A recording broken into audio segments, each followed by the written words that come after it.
I'm so excited to see you. Today I'm going to be doing my video on Demi Lovato's song, Anyone. So this song is obviously about her struggle with substance abuse. I myself work at an addiction facility, so this is close to home to me. It's very personal.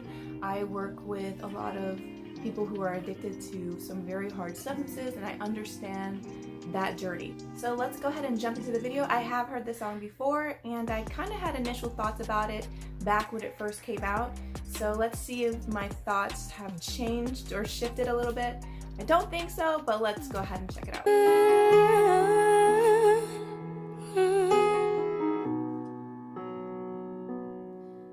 I tried to talk to my piano, I tried to talk to my guitar, talk to my imagination, confided into alcohol. I tried and tried and tried some more, told secrets till my voice was sore. Tired of empty conversation, 'cause no one hears me anymore. 100 million stories and 100 million songs. I feel stupid when I sing. Nobody's listening to me. Nobody's listening. Okay, so one thing I want to point out right away is that a lot of things that I see and a lot of the patterns I see with people who are addicted to substances is that they feel that they have no control. So I want to put that out there. It's not that they're not getting help from other people, because I've heard interviews where people have said that they tried to help Demi. While we were on tour, Joe and Demi's relationship had become really complicated. So I was playing the bridge, and it became really good, you know, between she and I for a while, and growing closer than we'd ever been. And I remember thinking in my head, you know, I felt like a bit of pride about it, like selfishly maybe I was like, I'm helping her back into, you know, coming back to being the Demi that we all know and love. She's not going to do anything crazy. It's going to be fine. And then this episode happened. I remember we were in New York, and she clearly was on something. And she was on air promoting this new way of life. And I was like, you're so full of it. I wasn't equipped to be able to handle that situation.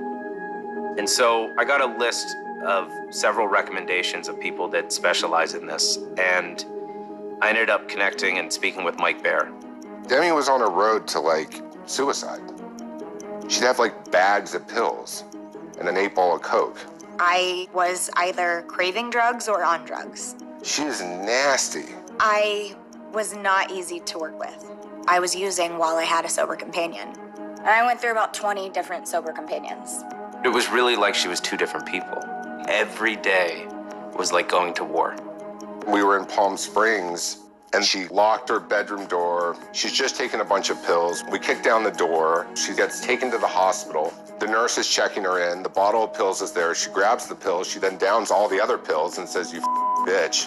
If I just tried to kill myself, why would you give me access to pills?" I didn't feel anything. I didn't feel guilty. I didn't feel embarrassed. Then she goes from there to a psych ward. None of that did anything. She still isn't wanting to get clean. She's so black and white. She really one day would want to get well, the next day not want to get well. And when she didn't want to get well, she'd have to flip back to it was just, for her, it was chaotic. It was completely exhausting, physically and emotionally. They just couldn't do it. It's very difficult to help someone who is addicted to a substance. I mean, it's a craving. They want it. They need it. And, you know, if they're really upset or angry, they're going to get it. They're going to do whatever it takes. And right now, just listening to the first few lyrics here, it's, you know, her expressing her complete loss of control over her behavior. Nothing to do with anyone else. It's only her, you know, and that's something that's so hard for them to wrap their mind around. The first thing that they want to do is blame another person. Why didn't you stop me? Why did you do this? Why did you allow me to be here right now? Or why did you do this in front of me? This just triggered me. It's so easy to pass blame onto another person when really you need to be taking accountability for yourself, your own actions, your own behaviors.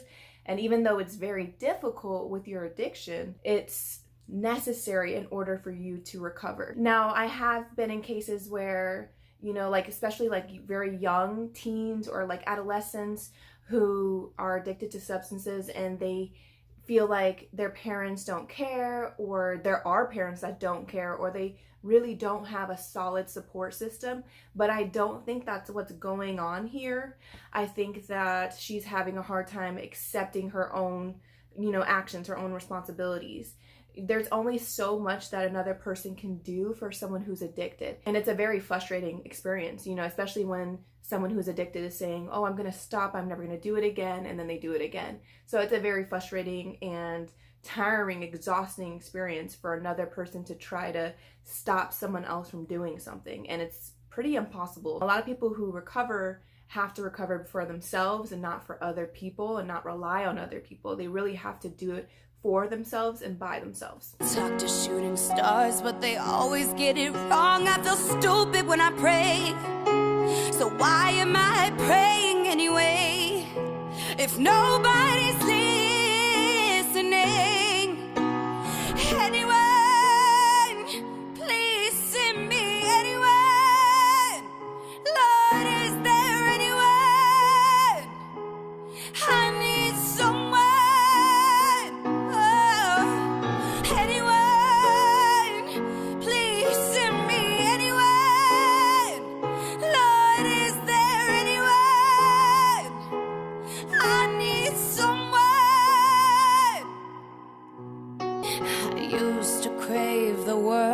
Attention, I think I cried too many times. I just need some more affection, anything to get me by. 100 million stories and 100 million songs. I feel stupid when I... To comment on that, after a while, people who are addicted to substances begin to feel really down on themselves. They feel like, you know, so much self-hatred, so much guilt about their actions, the things that they've done, because the things that people do while they're on substances are ridiculous, and, you know, they might make a lot of mistakes. What we see is like a lot of times they lash out at themselves. We see self-harm, we see even more relapses or binges on their substances, whatever their drug of choice is. And really, it just makes them feel alone. No one really understands what they're going through who has not been addicted before.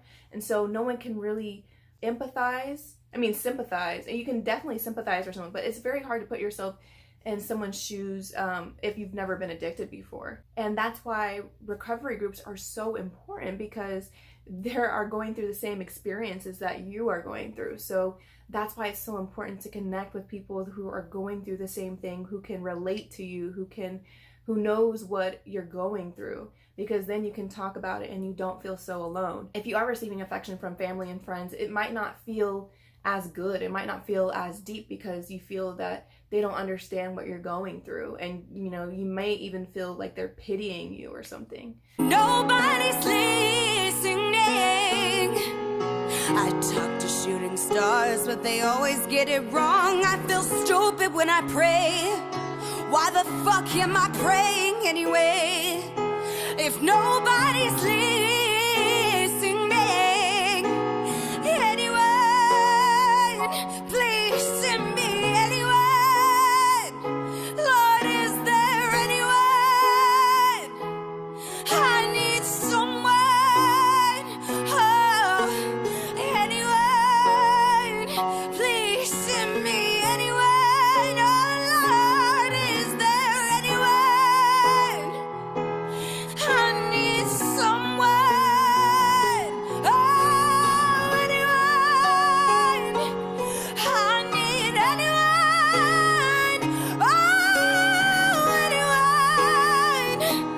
I need someone. 100 million stories and 100 million songs. I feel stupid when I sing. Nobody's listening to me. Nobody's listening. So obviously you can hear her passion, the sorrow in her voice, also a little bit of anger.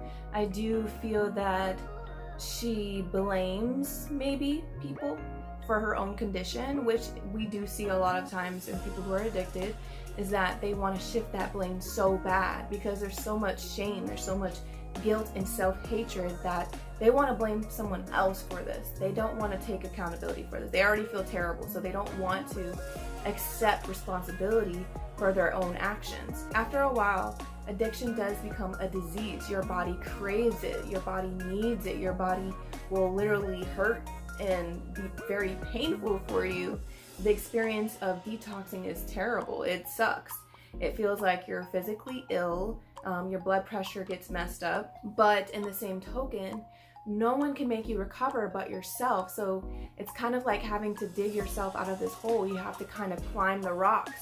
Sometimes the rock slips and you fall back down into relapse. I've seen very supportive families. I've seen very supportive friends, and people who are addicted, they still want to shift blame onto those people. And it's like, no, the only person that can help you is yourself inside. You have to find the strength inside in order to get better. And then maybe as you go along, you build even more of a supportive group through people who have gone through the same situation, and that can build that bond, that trust even stronger. But it has to begin with yourself.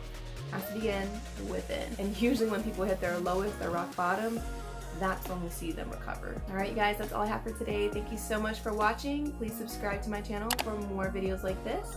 If you like this video, give me a like or a thumbs up below, and I'll see you guys next time. Bye.